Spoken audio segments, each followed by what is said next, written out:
قال الله تعالى: أعوذ بالله من الشيطان الرجيم. بسم الله الرحمن الرحيم. ما كان محمد أبا أحد من رجالكم ولكن رسول الله وخاتم النبيين وكان الله بكل شيء عليما. صدق الله العظيم. بزرگان محترم، قابل احترام، سورۃ الاحزاب کی آیت نمبر 40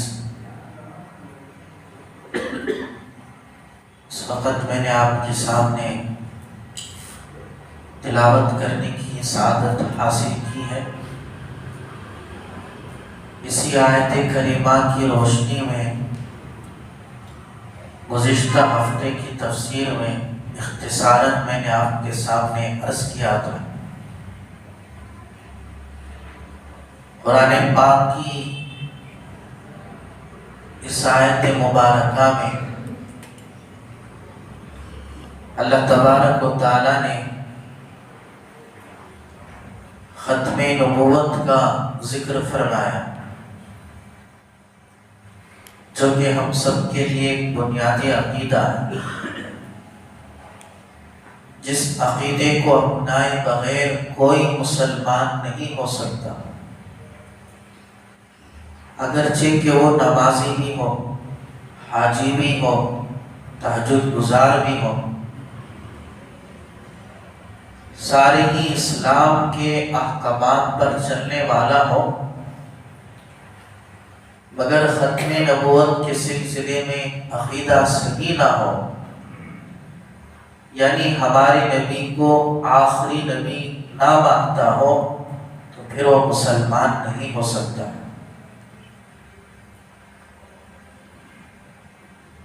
اللہ پاک نے سیدنا آدم علیہ السلام سے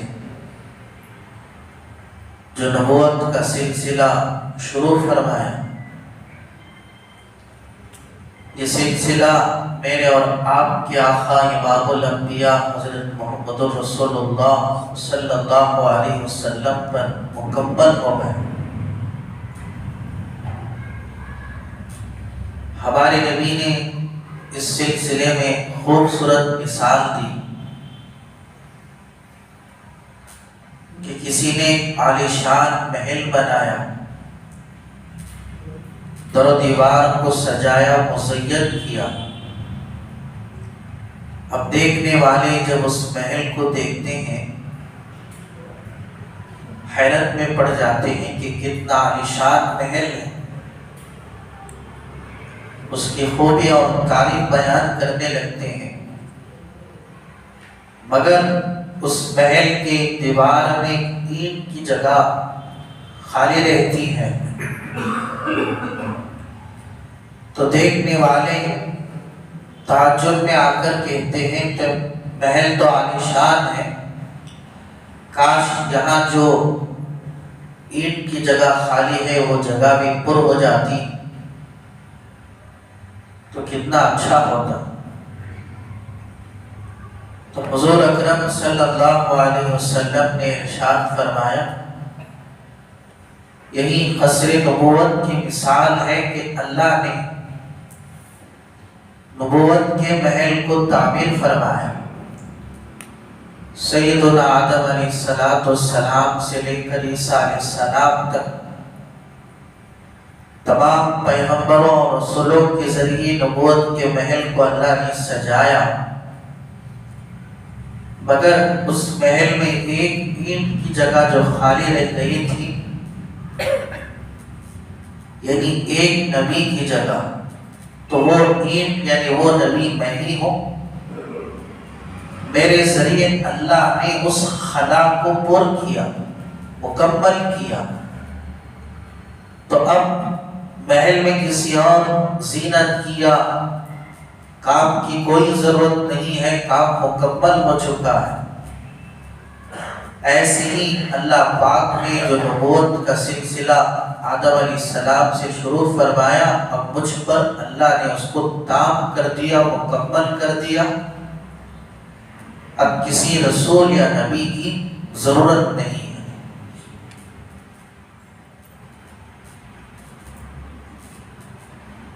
حضور اکرم صلی اللہ علیہ وسلم آخری نبی اسی وقت لکھے جا چکے ہیں۔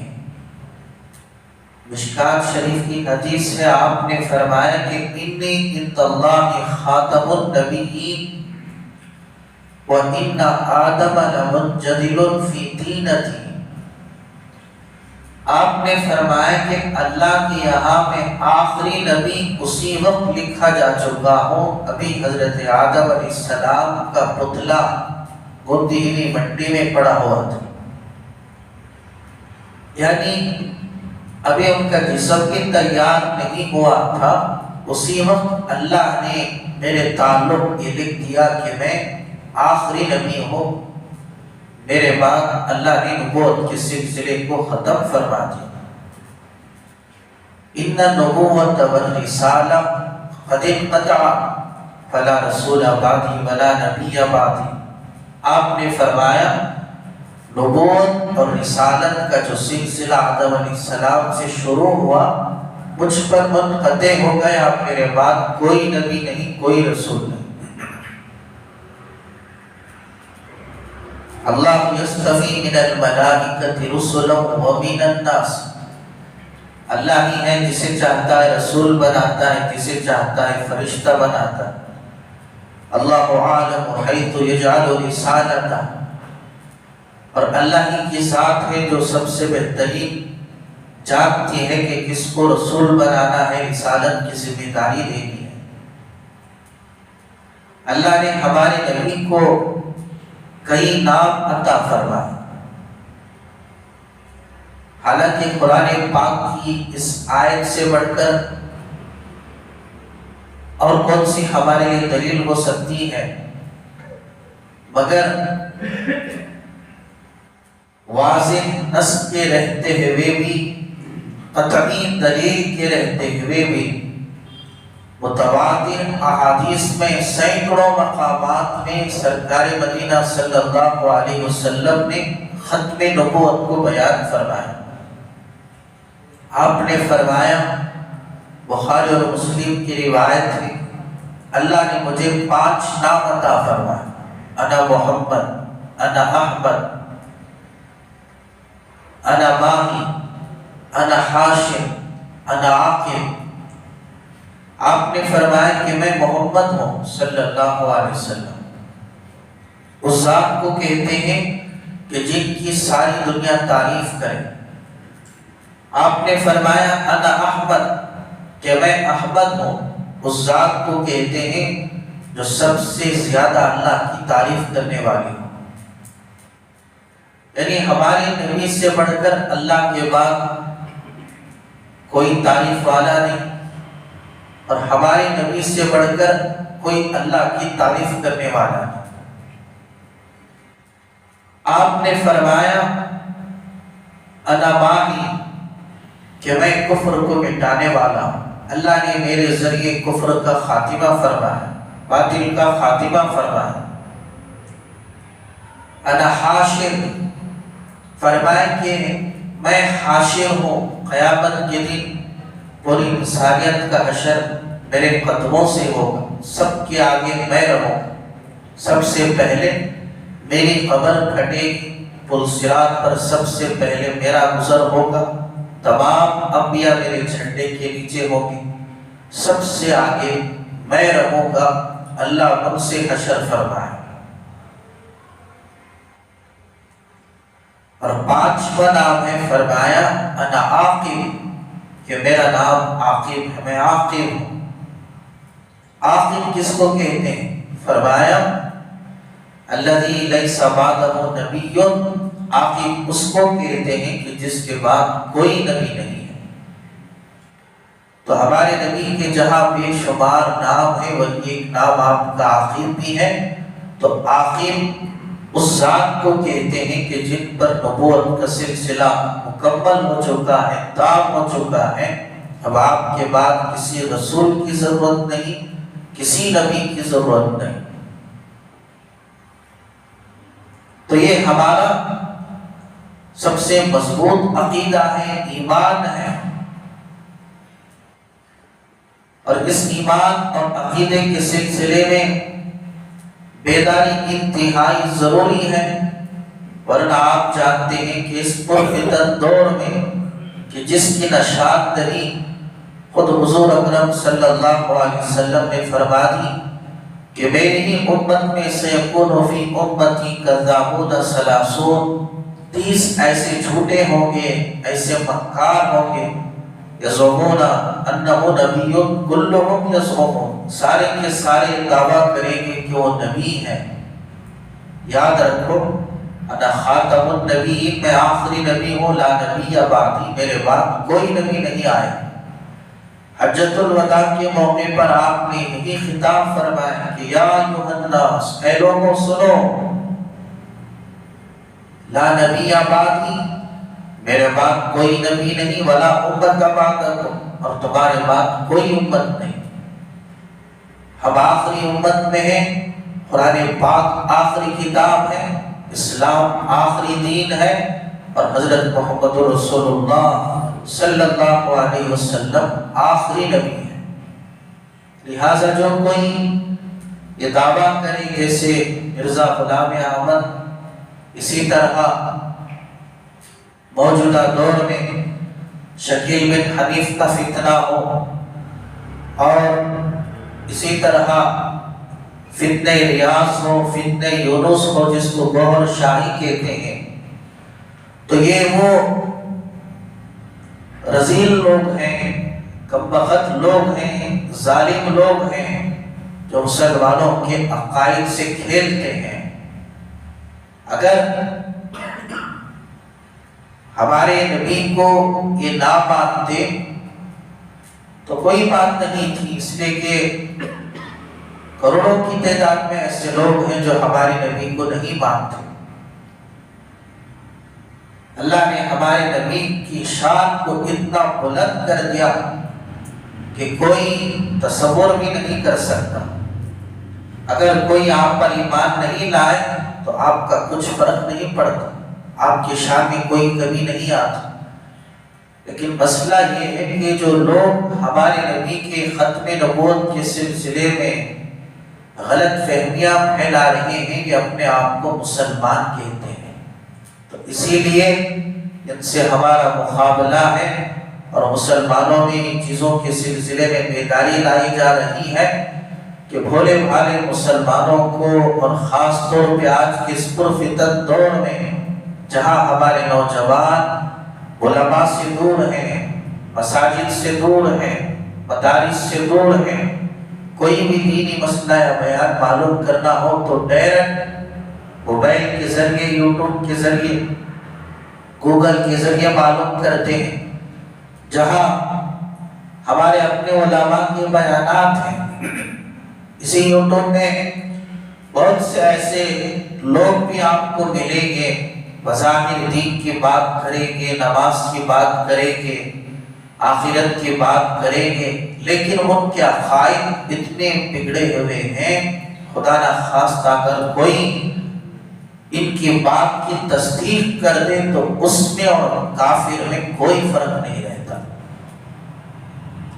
ابھی جو موجود چل رہا فتنہ گوہر شاہی کا، کہ جو ایک ٹکلا ہے، جو سب سے بڑا ٹکلا کہیے، لندن میں بیٹھ کر نماز کی بات بھی کرتا ہے، دین کی بات کرتا ہے، مگر اتنا کفر بھرا ہوا ہے اس کے الفاظ میں کہ کبھی خدا کے مقام کو گھٹاتا ہے، کبھی ہمارے نبی کے مقام کو گھٹاتا ہے، کبھی اپنے آپ کو امام مہدی کہتا ہے، کبھی اپنے پیر کو خدا کہتا ہے۔ تو یہ جو یونس گوہر شاہ، اس نے کہا کہ ہمارے نبی نے حجر اسود کو بوسہ اس لیے دیا کہ حجر اسود میں اس کے پیر کی تصویر ہے، نعوذ باللہ۔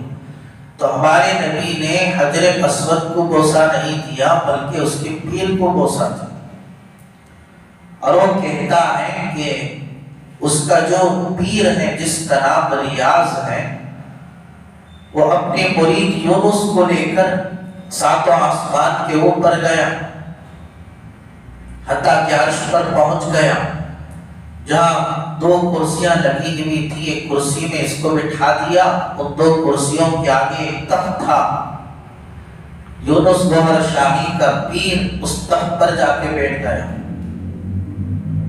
اب یہ جہاں ایک کرسی خالی تھی، وہاں یہ کہتا ہے کہ اللہ پردوں کے پیچھے سے آ کر اس کرسی پہ بیٹھ گیا۔ اب یہ کہتا ہے کہ اللہ اس سے پوچھنے لگا، یہ جو تخت پر بیٹھا ہوا ہے یہ کون ہے؟ تو یونس نے کہا کہ میرا پیر ہے ریاض۔ تو یہ کہتا ہے کہ اللہ نے اس سے کہا کہ یونس یہ صرف تیرا ہی پیر نہیں بلکہ میرا بھی پیر۔ نعوذ باللہ من ذالک۔ اس طرح اللہ کے سلسلے میں اتنی بڑی گستاخی، ہمارے نبی کے سلسلے میں تو یہ فتنے آج چل رہے ہیں، تو ایسے کمبخت لوگ موجود ہیں اور ہمارے نبی نے نشات نہیں فرما دی، لیکن افسوس اس بات کی ہے کہ ہمارے اپنے ان کی باتوں میں پھنس رہے ہیں، ان کی بات کی تصدیق کر رہے ہیں، ایمان سے محروم ہو رہے ہیں۔ تو آج مسلمانوں کے پاس عقائد کے لیے وقت نہیں ہے، دین کی باتیں سننے کے لیے وقت نہیں ہے۔ 24 گھنٹے میں ہم اپنا محاسبہ کر لیں، دنیا کے لیے کتنا وقت دے رہے ہیں، دین کے لیے کتنا وقت دے رہے ہیں۔ جو ایمان، جو اسلام جیسی دولت ہمیں ملی ہے، اللہ کی عزت و جلالت کی قسم اتنی بڑی نعمت ہے کہ اسی نعمت کے بدولت قیامت کے دن جہنم سے نجات پا سکیں گے۔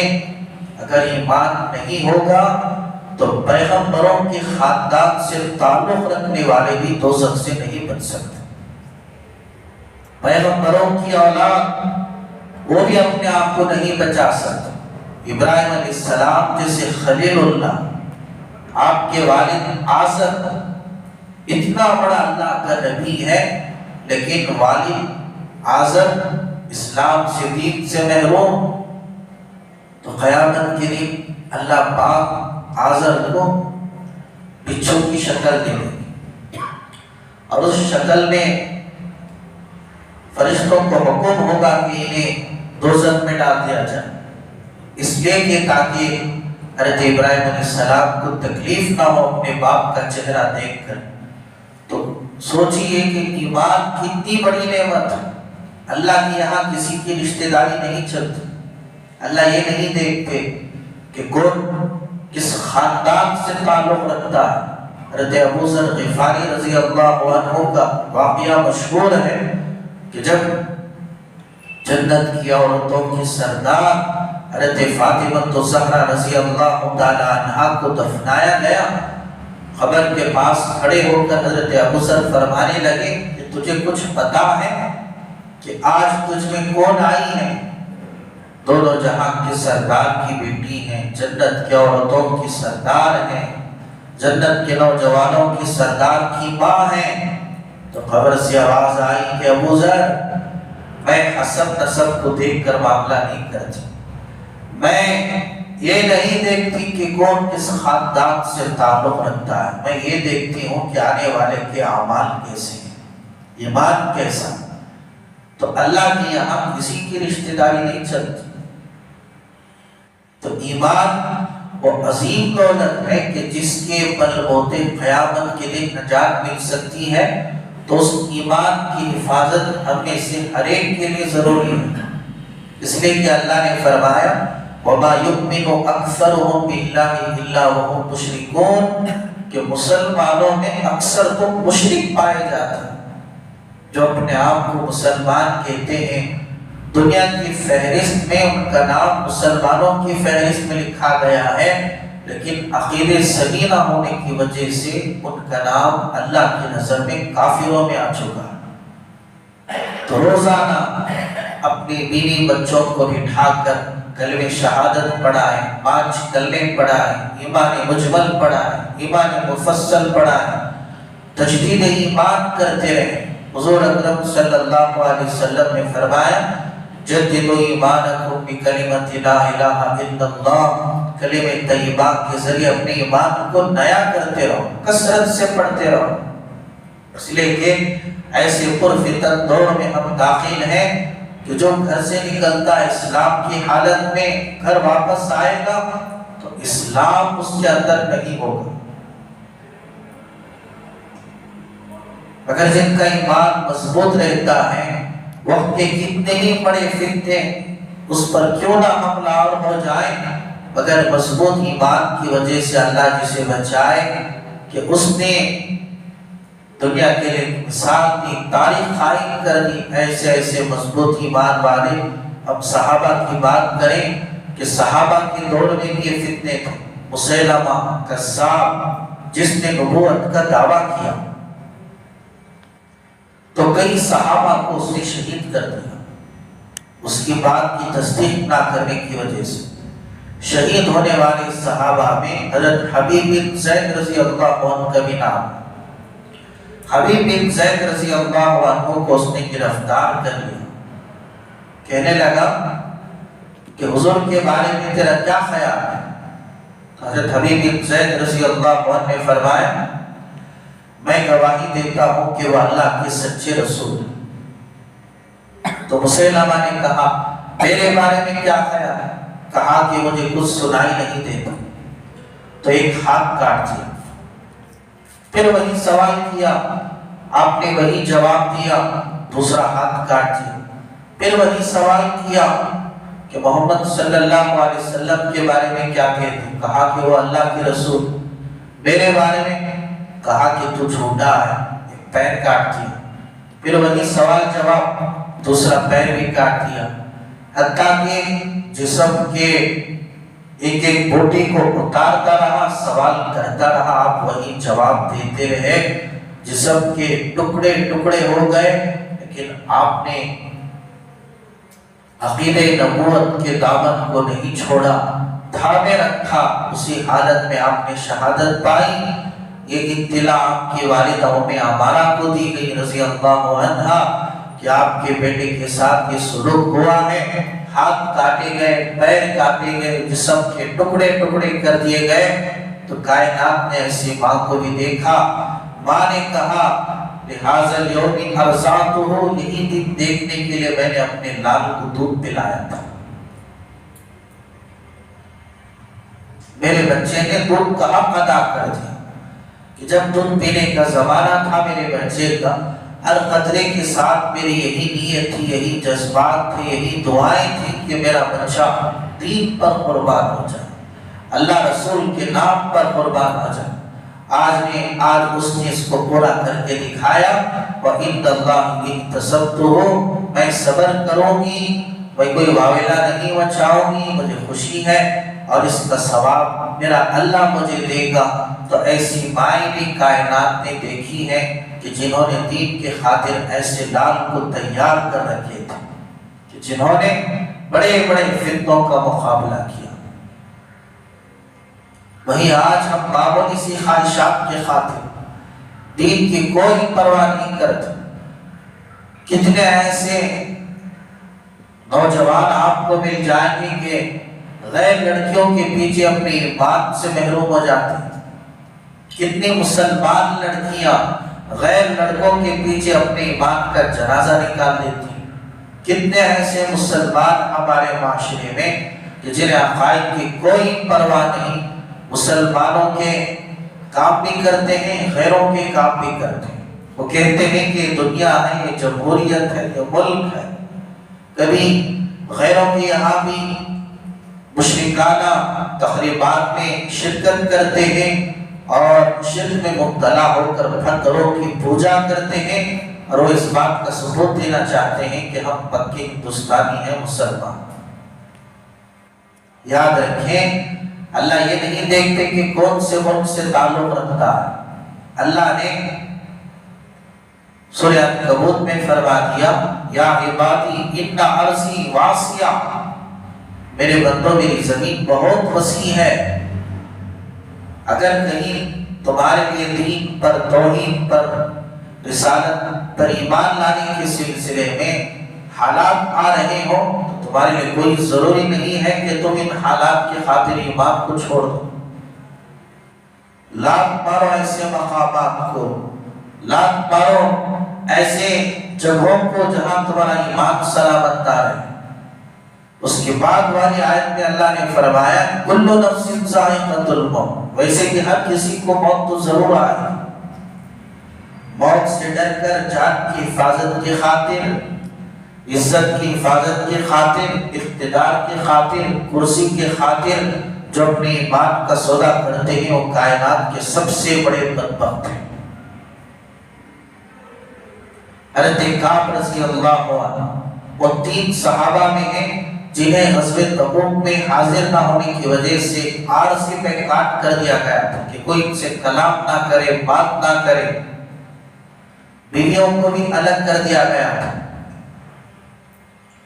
تو اس وقت فائدہ اٹھاتے ہوئے عیسائی بادشاہ نے حضرت کعب رضی اللہ عنہ کی خدمت میں پیغام بھیجا، آفر بھیجا کہ ہمیں پتہ چلا ہے کہ تمہارے نبی محمد نے صلی اللہ علیہ وسلم اور تمہارے دوستوں نے سب نے تمہیں الگ کر دیا ہے، قطع تعلق کر دیا ہے اور تم انتہائی تکلیف میں ہو، کوئی تمہارے سلام کا جواب بھی نہیں دے رہا۔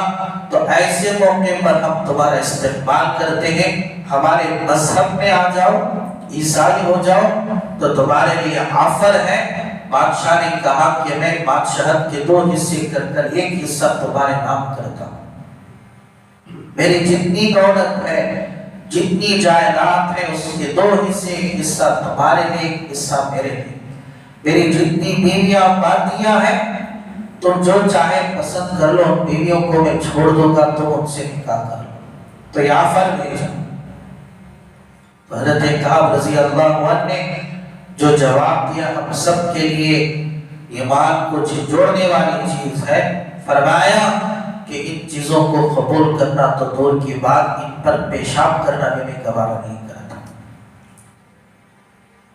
ہاں جتنی چاہے میرے نبی مجھے سزا دے، لیکن میں دامن مصطفیٰ چھوڑ نہیں سکتا۔ ایسے ہیں کہ جو صحیح معنوں میں قرآن و حدیث کی روشنی میں پکے مومن ہیں، مسلمان ہیں، ہماری طرح نہیں ذرا ذرا سی بات پر چند پیسوں کی خاطر قرآن کا مذاق اڑا ہے، دین کا مذاق اڑا ہے، شریعت کا مذاق اڑا ہے، ذرا ذرا سی بات پر ایسے بحث و مباحثہ میں مبتلا ہو جائے، احکام اسلام کی ہمارے یہاں کوئی پرواہ نہ، جو جس کے جو جی میں آیا پکا چلا جائے۔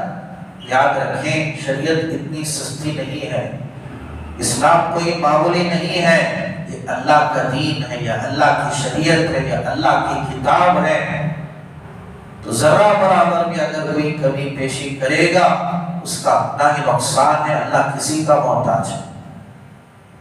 تو حضرات آج کے اس پرفتن دور میں بن مانگے مفت میں جو ہمیں ایمان ملا، اسلام ملا، اللہ سے دعا کرو کہ اس کی فکر کرتے ہوئے ایمان کے ساتھ دنیا سے رخصت ہو جاؤ۔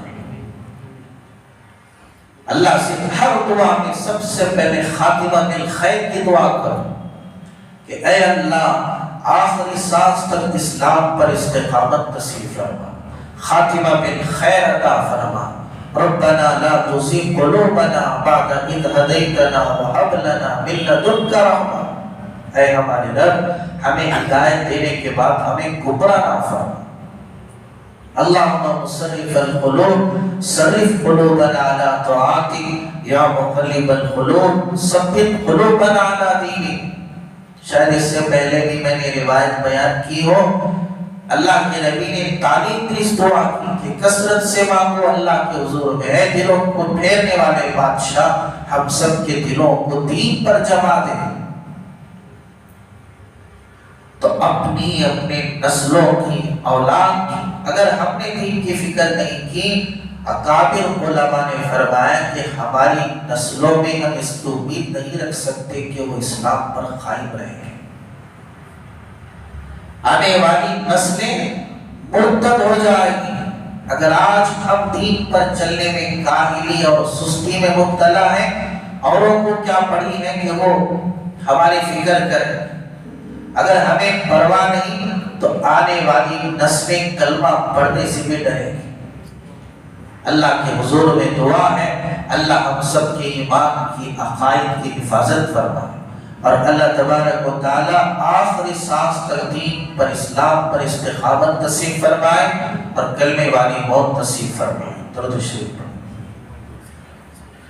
اللهم لك الحمد كله ولك الشكر كله وصل على حبيبك سيدنا ونبينا ومولانا محمد وبارك وسلم ربنا آتنا في الدنيا حسنة وفي الآخرة حسنة وقنا عذاب النار اللهم صرف القلوب صرف قلوبنا على طاعتك يا مقلب القلوب ثبت قلوبنا على دينك۔ اے اللہ تیری انگنت نعمتیں ہیں، سب سے عظیم نعمت تو نے ہمیں مسلمان بنایا، ایمان والا بنایا، لیکن اے اللہ جتنی ہمیں ایمان کی قدر کرنی چاہیے تھی ہم نے نہیں کی۔ اے اللہ ہمارے سے بڑا مجرم اور ظالم کوئی نہیں، ہمارے یا اللہ جرم حسین کو معاف فرما، ہم سب پر رحم فرما، کرم فرما۔ اے اللہ بن باقی جو اے اللہ اسلام جیسی نعمت آپ نے عطا فرمائی ہے، آخری سانس تک ہم سب کے دین کی ایمان کی حفاظت فرما، ہم سب کے عقائد کی حفاظت فرما۔ اے اللہ جسے تو ہدایت دے اسے کوئی گمراہ نہیں کر سکتا، جسے تو گمراہ کر دے اسے کوئی ہدایت نہیں دے سکتا۔ اے اللہ ہمیں اور ہماری نسلوں کو دین پر جما دے، دنیا کے تمام فتنوں سے بچا لے۔ اے اللہ آخری سانس تک اسلام کی ایمان کی شریعت کی حفاظت فرما، اور جب دنیا سے جانے کا وقت آئے تو اے اللہ کلمے والی موت نصیب فرما، سجدے میں موت نصیب فرما، موت سے پہلے سچی توبہ کی توفیق عطا فرما۔ اے اللہ بغیر توبہ کے مرنے سے بچا لے، گناہوں کی حالت میں مرنے سے بچا لے، بری موت سے بچا، حادثات کی موت سے بچا۔ مالک الملک اس حال میں موت دے کہ تو بھی ہم سے راضی ہو، تیرے نبی بھی ہم سے راضی ہو۔